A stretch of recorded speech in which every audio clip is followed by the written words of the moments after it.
राधे, जय श्री श्याम। आज हम बड़ी ही सुंदर एक कथा वर्णन करने वाले हैं। बड़ी ही दिव्य कथा है कि बरसाने में जब हम प्रवेश करते हैं तो बरसाने में सर्वप्रथम श्री राधा जी के मंदिर के नीचे एक बड़ा ही दिव्य जो सरोवर है, जिसे हम प्रिया कुंड के नाम से जानते हैं, जिसे पीली पोखर भी कहा जाता है।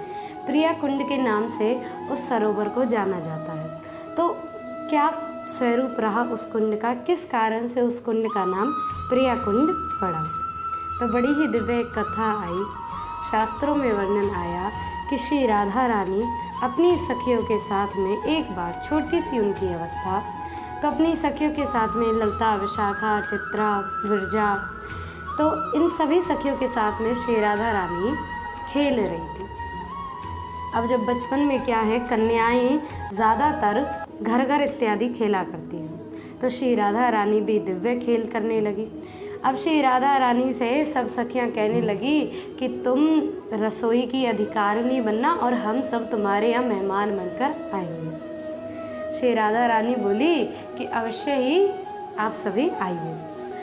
तो श्री राधा रानी मेहमान बन कर के बैठी और रसोई का सारा काम देखने लगी।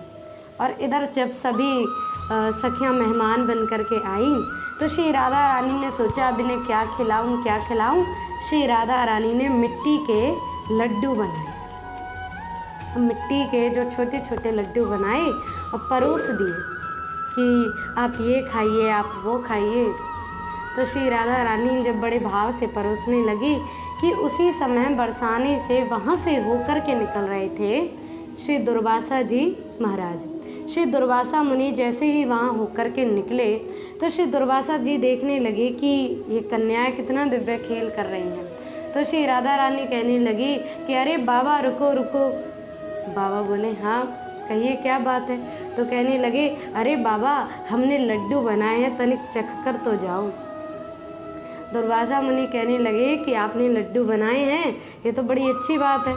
श्री दुर्वासा मुनि देखने लगे कि लड्डू तो मिट्टी के हैं, तो मन में थोड़ा सा संशय हुआ। कहने लगे अरे लाली मुझे कोई भूख नहीं है, मैं लड्डू नहीं खाना चाहता, तो मैं अब जाने की आज्ञा दूँ। तो लेकिन बच्चियाँ हैं, जब जिद पे अड़ जाएँ तो किसकी सुने। कहने लगी अरे नहीं बाबा आप ऐसे कैसे नहीं खाओगे, हम तो आपको खिलाकर ही भेजेंगे, आपको खाना ही पड़ेगा। तो श्री दुर्वासा मुनि सोचने लगे अब इन बच्चियों से क्या बहस करना, इनके मन के लिए थोड़ा सा ले ही लेता हूँ। तो श्री दुर्वासा मुनि जब लेने लगे तो उन्होंने अब देखा तो था कि मिट्टी का लड्डू है, तो तनिक भर उसमें से थोड़ा सा लिया और मुख में डाल दिया। अब जैसे ही मुख में डाला तो मानो इतना मिष्ठान, इतना मीठा कि जिसे देखकर अब तो दुर्वासा मुनि सारे लड्डू स्वयं खाने लगे। कहने लगे कि इनमें तो बड़ा स्वाद है। दुर्वासा मुनि ने वरदान दिया कि आज से जो भी इस लाली के हाथ का भोजन करेगा उसकी लंबी आयु हो जाएगी। अब ब्रज में, अब कहते हैं ना हवा से पहले तो बात फैल जाती है, ब्रज में ये बात सब और फैल गई कि वृषभान की जो लली है श्री राधा रानी, उनके हाथ के भोजन से लंबी आयु होती है। तो मैया यशोदा ने भी सोचा कि क्यों ना उस लाली के हाथ का भोजन मैं भी बनवा के अपने लाला को खिलवा दूँ। तो अपनी सखी कीर्ति से कहकर, क्योंकि राधा रानी की जो मैया हैं वो कीर्ति हैं, वृषभानु जी की पत्नी, अब बुलवाया श्री राधा रानी को। अब श्री राधा रानी सभी जा पहुँची मैया यशोदा के भवन में।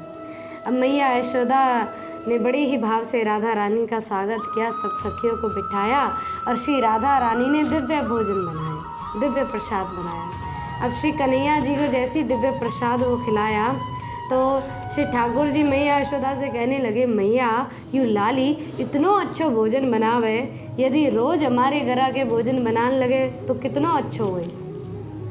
अब मैया यशोदा कन्हैया जी की बातें सुनकर मन में विचार करने लगी, लाला तू बात तो सही कह रहे हो है, लेकिन यू लाली हमारे घर नित्य कैसे बनाएगी। तो मैया यशोदा ने सोचा कि क्यों ना यही लाली मेरे घर की बहू बन जाए। अब मैया यशोदा ने श्री राधा रानी को अपने पास बुलाया और मन में विचार करके श्री राधा रानी के हाथ पर वो मेहंदी लगा ली। श्री राधा रानी के हाथ पर वो मेहंदी लगाई और ये बात दर्शाने के लिए कि यशोदा ने मेहंदी लगा दी तो अब ये कन्या यशोदा के घर की हो गई। अब श्री राधा रानी के हाथों में मेहंदी देखकर सखिया कहने लगी कि अरे राधा, ये मेहंदी कहाँ से लगी? तो श्री राधा रानी ने बताया कि मैया यशोदा ने अपने पास बैठाकर मुझे मेहंदी लगाई है। तो सब सखियाँ कहने लगी अरे राधा रानी, तू कितनी भोली है। अरे मैया यशोदा ने तुझे मेहंदी लगा दी, इसका मतलब कि वो तुझे तो अपनी घर की बहू मान चुकी। अब श्री राधा रानी थोड़ी सी मन में शर्मा गई। अब श्री राधा रानी कहने लगी कि अरे अब क्या करूं? अब सब सखियों ने कहा कि अरे राधा रानी, ये मेहंदी किसी को मत दिखाना। श्री राधा रानी को थोड़ी सी लज्जा आने लगी। अब श्री राधा रानी लौटते समय जैसे बरसाने की तरफ जा रही थी अपने घर की तरफ, मन में विचार किया कि कहीं जल मिल जाए तो मैं ये मेहंदी धो दूँ। ना जाने मैया कीर्ति देखेंगी तो क्या कहेंगी। अब श्री राधा रानी मन में विचार कर रही थी कि बरसाने में प्रवेश ही किया कि वो जो एक पनारा, एक कुंड सामने दिखा और उस कुंड में श्री राधा रानी ने अपने मेहंदी के हाथ धो दिए। अब जैसे ही श्री राधा रानी ने वो मेहंदी के हाथ उस कुंड में धोए, तब से उस कुंड का नाम उसका जो जल है वो पीला पड़ गया, इसलिए उसका नाम पड़ा पीली पोखर। तब से उसे पीली पोखर और प्रिया कुंड के नाम से जानने लगे, क्योंकि श्री राधा रानी ने अपने मेहंदी के वो हाथ उस कुंड में जा कर के धोए थे। तो श्री राधा रानी ने बरसाने में अन्य दिव्य लीलाएं करी और श्री राधा रानी का स्पर्श होते ही वो कुंड भी दिव्य पवित्र हो गया। आज भी वो कुंड दिव्य भाव से वहीं स्थापित है। सभी उनके दर्शन करने जाते हैं, सभी उस कुंड का स्पर्श करते हैं। तो आशा है आप सभी ऐसी ही दिव्य लीलाओं को श्रवण करते रहें, आनंदित रहें, प्रसन्न रहें। श्री राधा रानी ने और भी अन्यत्र क्या लीलाएं करी, कैसे ब्रज के हर एक क्रिया का, हर एक स्वरूप का क्या क्या महत्व है, वो हम आगे के अन्य वीडियोस में वर्णन अवश्य करेंगे। तो आप ऐसे ही दिव्य कथाओं को श्रवण करें, आनंदित रहें, प्रसन्न रहें। जय श्री राधे, जय श्री श्याम।